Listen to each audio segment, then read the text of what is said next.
there's going to be a few things you're going to need for this project, and I'm going to go ahead and show you what they are in the next slide.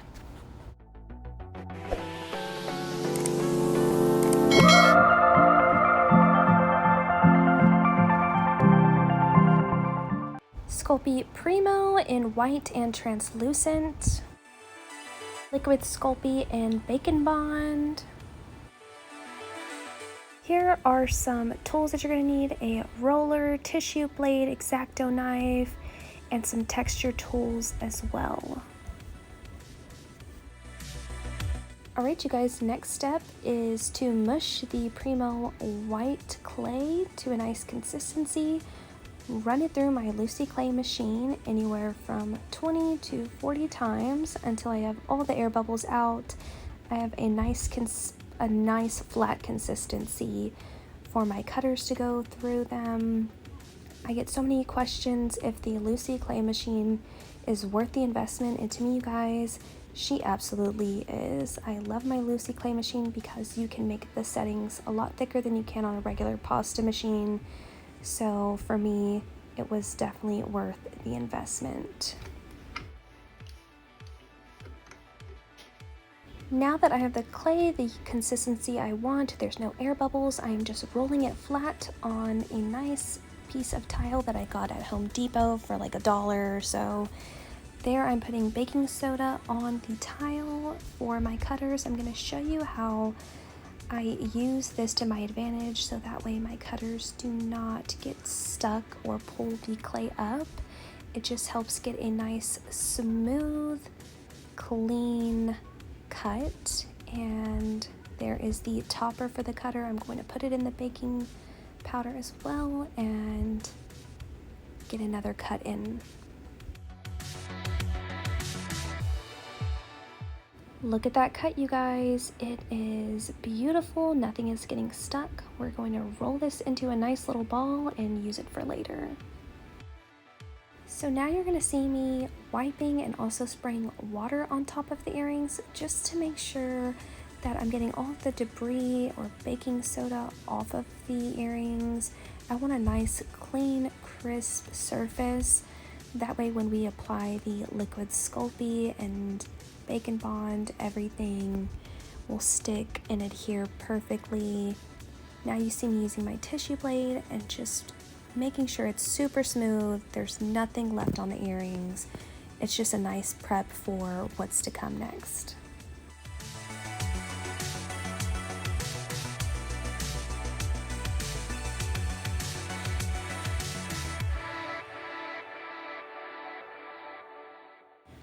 Okay, so we're going to be using the translucent Primo, also the Primo white here in a second, but we're just taking fine, tiny pieces with our X-Acto knife and cutting it up into very, very tiny pieces. That is the key to making sure that you're getting that faux crystal-like earring. You are going to have some pieces kind of stick together, so I just like to spread them out as much as possible.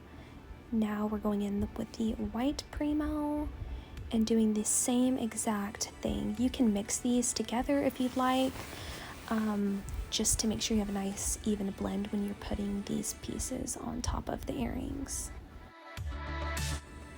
Alright, so now that we have our pieces together, we're going to be using the Bacon Bond and Sculpey glue, and I'm going to now place that on top of these pieces. There is the Sculpey Bacon Bond, and I'm just going to put a generous amount on top and kind of scrape it lightly. If you make indentions in the clay, that's totally fine, because we're going to be covering all of that up with the pieces that we cut up earlier. So scraping on top, making sure every crevice is covered with the oven bake clay, which used to be Bacon Bond. I'm so used to saying Bacon Bond, so that's what I'm referring to. now that it's covered, we're putting the liquid Sculpey on there, and this has like a shimmer tint to it, and I just like this look because in between the crystal faux pieces, it just gives a nice like glossy shimmer texture in between, and I absolutely love that. So now we are going to go ahead and add the cut up pieces that we did earlier in there. I'm adding white and the translucent. I feel like it just gives it a nice real like effect to it. And you want to make sure that you're putting them super close together, putting them in there and then giving them a nice pat on top to make sure that they don't move. I used to use shard glass as well, but I kind of steered away from it. I just feel like I've kind of gotten the hang of how to make them look nice without the shard glass. Okay, so we have the luster fire glass that I got off of Amazon. I want to say it was like $9. It is in the shade silver, so we are gonna have to paint over it. I wanted to buy the gold one, but they were out of stock. So we're just going to take some of the Bacon Bond, put some on the tile, have it on my finger and also on a instrument, and apply those luster fire glass pieces onto the edges. So you're going to put it all around the perimeter of your pieces, and then on the very end I'm going to kind of scatter them in a jagged line to give it that like more realistic effect. So you really want to make sure you're patting them with some pressure, not a lot of force, because you don't want to smush or lose your shape of the clay piece that you've already done. So like I said, you don't want to put a lot of force into the pat. And now I'm just doing a slow-mo real quick, making sure all the pieces are intact and everything kind of looks symmetrical. Like I said, a nice, good little piece of pressure on top of the clay. Everything's secure and almost ready to go into the oven.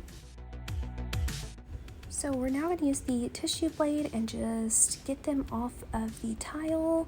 Sometimes when you apply a little bit of force on top of the clay, it'll stick to the tile really, really good. So we want to make sure that we can get the pieces off really easy when we are moving them to the pan to put in the oven. So that's what I'm doing now. I am moving the pieces from the tile to the pan, then to the oven. I have a Black & Decker oven. It's a small conventional oven. I used to use my kitchen oven, but it just was not working because it was such a big oven that I feel like the temperature was never right. I also have a small temperature gauge inside of the conventional oven so I can get a true temperature. I have to put my conventional oven at 285 degrees, and the small temperature gauge reads it at 275. So the true temperature inside my oven is 275 degrees, and I do my timer for an hour and 32 minutes. It usually takes like 20 minutes for my oven to heat up, so the last remaining time I go ahead and put the clay in the oven for that remaining time that it takes, and I let it sit for over an hour. I let it cool down in there as well, and I have not had any issues with that time. That's what works for me. Every piece of clay is different and every oven is different as well.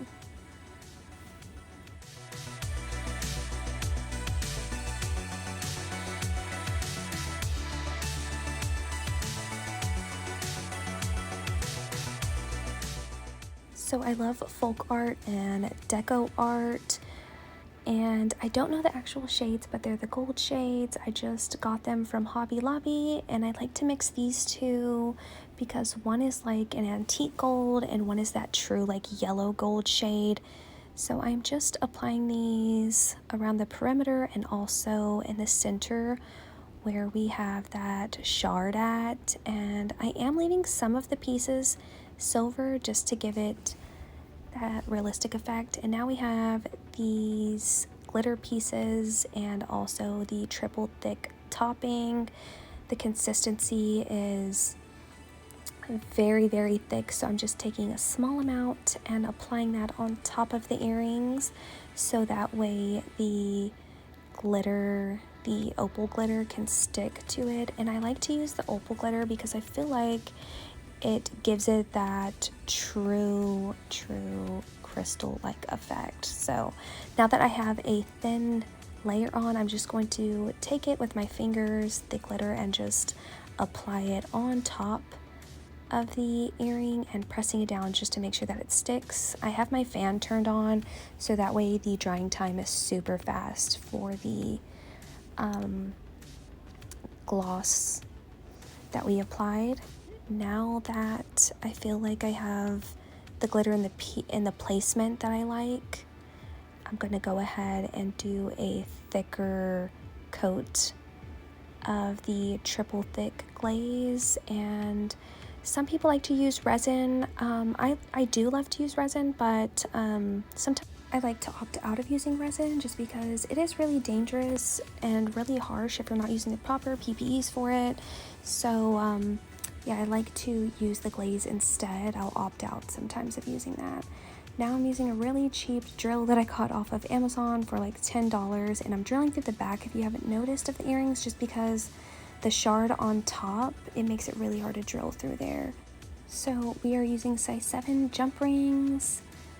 We are assembling them now, and these are the final results. And on the back of the earrings, if you do have leftover paint and you don't want to paint them all gold, you can use 100% acetone and it'll take the color off super fast and easy. But yeah, you guys, this is the final result. They look stunning. They weigh less than an ounce. All my earrings are super lightweight. Clay is made of plastic, so they are super lightweight, you guys. Fun and gorgeous.